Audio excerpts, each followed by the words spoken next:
trying to conceive? Are you terrified that with each birthday your chances of having a baby decrease? Well, welcome. My name is Sandra Jones-Keller, and I'm the Intuitive Pregnancy Coach with the CCFL Global Academy. Now, the Global Academy is a group of experts and specialists who have partnered together to heal, unite, and empower individuals and families. So I'm so excited to be a part of the group. I'm also a woman who conceived at 41. I had a high-risk pregnancy, and I used spiritual tools to navigate and have a safe and successful pregnancy. So welcome to the 5th installment of my conversation with Bonnie on her trying to conceive journey. Welcome, Bonnie. Oh, hi, Sandra. Thank you so much for having me and for being here. I'm so excited. And so, Bonnie, you know, we were just talking a few minutes ago, and one thing that I'm very excited about is really creating a context for this conversation that we're having. And so I teach women, and, you know, dads, but mostly women, how to have intuitive, two-way communication with their unborn and newborn babies. And so some of the looks that I get are like that blank stare. But think about it for a moment. Mediums have been talking to deceased relatives and loved ones for hundreds of years. Why? Because we know that these are spiritual beings, so when they pass on, their spirit is still with us. Well, if their spirit is still with us when they pass on, why can't we then talk to them before they incarnate? A spiritual being is a spiritual being. It doesn't begin with the baby in your belly and then turn into a spiritual being and then pass away. It's always a spiritual being. And this is why you can have intuitive, two-way communication with your unborn newborn. I'm so excited to start creating a context for this conversation, Bonnie. What do you think? Yeah, I think it's great, Sandra, and I think it's great awareness because I just love these meetings with you every week, and it just keeps me right on track with feeling happy rather than beating myself up and wondering always what's wrong with me. I find I'm on a new track with you. It's pretty amazing. Absolutely. So speaking on new track, so I understand that you have a birthday coming up. So tell me, what is on your mind today? Well, this morning when I was thinking about this episode, I was thinking, oh, I'm perfectly fine. I don't even know what we're going to talk about. And then when I started talking to you and I said, well, I'm going to cry because I said, I have a birthday on Friday and I'm going to be 42. And obviously there's some sort of fear inside my subconscious that I don't even know is there. But that's on my mind. I'm 42. I've been now trying to conceive since I was, I think, 40 years. And I will just say that the first year and a half plus, I was in a really bad place every month. Every month, just popping the, what do you call it, the supplements and taking my temperature and driving myself absolutely insane, crying every month. My cycle would show up, wanting to like rip my insides out. I just hated my reproductive system. So since working with you, I've been able to keep on track a little bit, but this birthday, this impending birthday is beginning to creep up in a not very happy way. You know, I understand. And so what is the first thing I always say? Just ground yourself and bring your awareness back into this moment of now. And you've already connected with your unborn baby, and you call him Danny right now.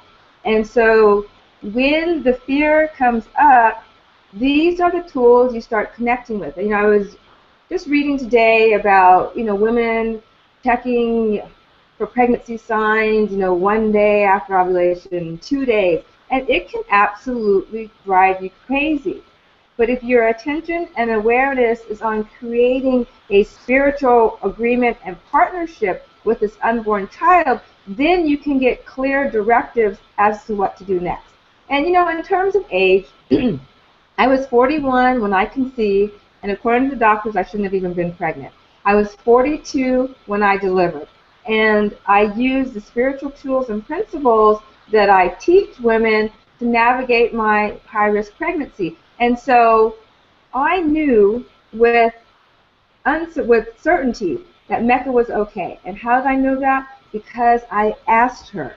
And so regardless of what the doctors were telling me, regardless of what society was telling me about my age and about the risk, I remember when I became pregnant, my parents said, "What the heck are you thinking?"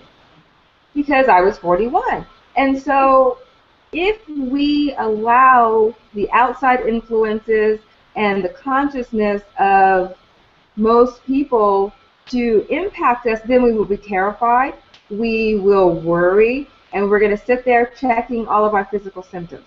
But if we remember who and what we are, we're spiritual beings. If we, as you connect with Danny and ask him what he needs, then all of that fear starts to subside because you know you are right on track.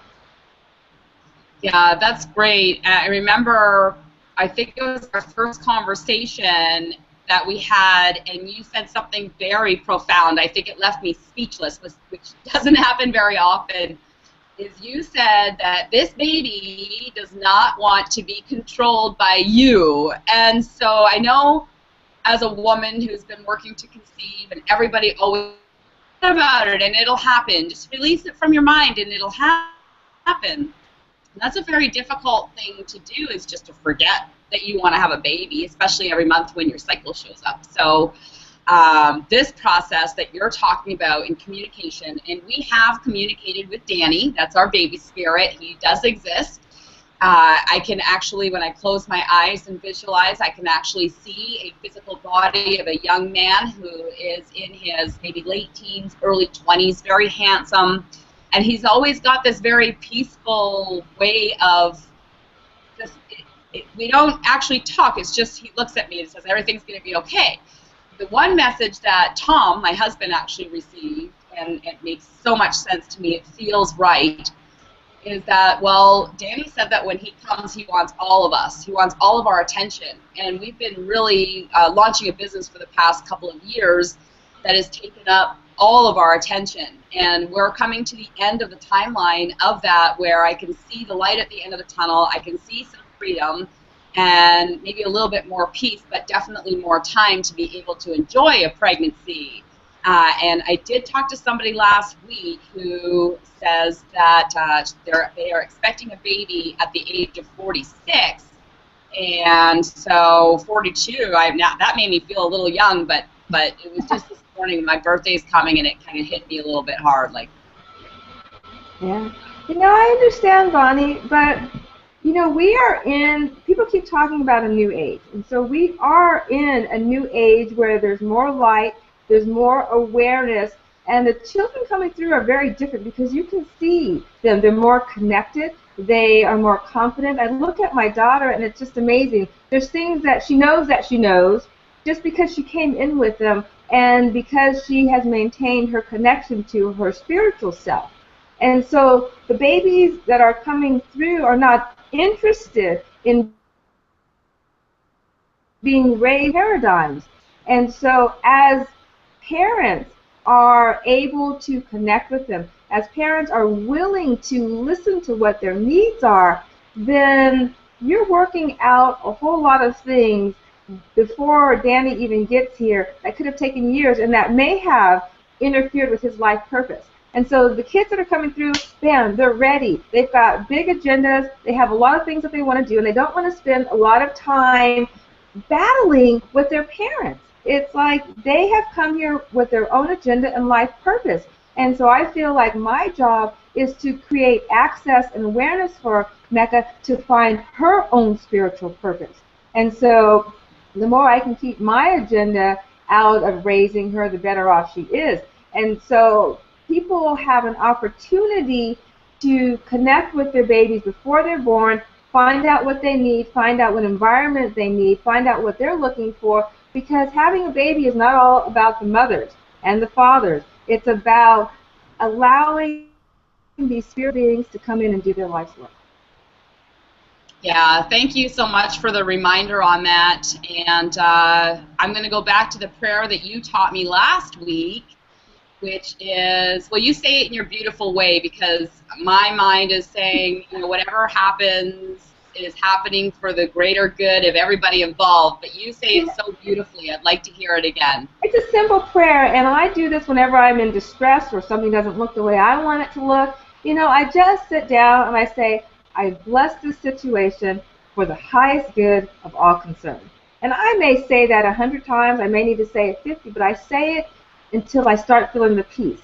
Because what happens with that is when I'm willing to have it work out for the highest good and not my agenda, then that allows for my spiritual self to start moving things out of the way, to start creating miracles that I didn't even know existed. Yeah, that's so very cool. And thank you so much. I wrote it down again. It must be in my old notebook because I've been repeating it. But as you know, that game where you whisper something to somebody, and by the time it gets around the circle, it's yeah. I think I've been saying it through the week, and then this morning it turned into that. Okay, you know what? Just the key points are blessing the situation, highest good of all concerned. That's it. You remember that, blessing it and the highest good for all concerned, because that includes everyone who's involved in it, even those people that you may not even know. And so when we're blessing it and we're willing for the highest good, then miracles can occur. Yeah, that's very, very cool. So I'm going to continue that thought. I'm also visualizing my life.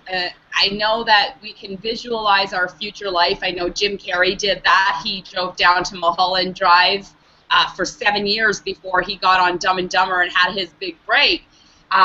So I've been visualizing, and yesterday Tom said, what are you thinking about? And I said, well, we're being interviewed by national news, and in the back, in the green room, there's 2 babies. And so somebody's kind of got these 2 babies, and I don't know why there's 2, but there was a visualization, and I wasn't forcing the thoughts. I was just kind of daydreaming and being with the situation in my own mind, and it just felt really good. And then I was able to just work for the rest of the day and not beat myself up. But it was just this morning when I was thinking, like, my birthday's on Friday. I wish it was down the road, or I want it to just go away, but we can't control it. You know, and once again, Bonnie, bless your birthday.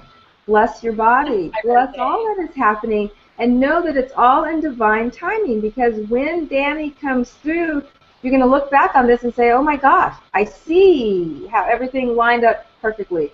So instead of, being afraid about your birthday and worrying about it, bless it. Bless it, bless it, and then see what shows up from that. That's the exciting part. This is so cool. We can have the same talk every week, and you could just tell me the same prayer. Bless the situation for the highest good of all concerned, and that's it. But I sat in front of my mom for 5 years, and she said the same thing every time, and it always sounded completely new. So I get it. Well, I want to thank you for joining us today. If you like what you hear, please like and share this video. Visit us online at the CCFL Global Academy. Visit our YouTube channel. And I have come up with my top 10 tips for developing two-way intuitive communication. Visit my website at sandrajoneskeller.com. Sign up and receive your free tips how to develop two-way communication with your unborn newborn baby. Thank you very much, and we'll see you again next week. Bye-bye.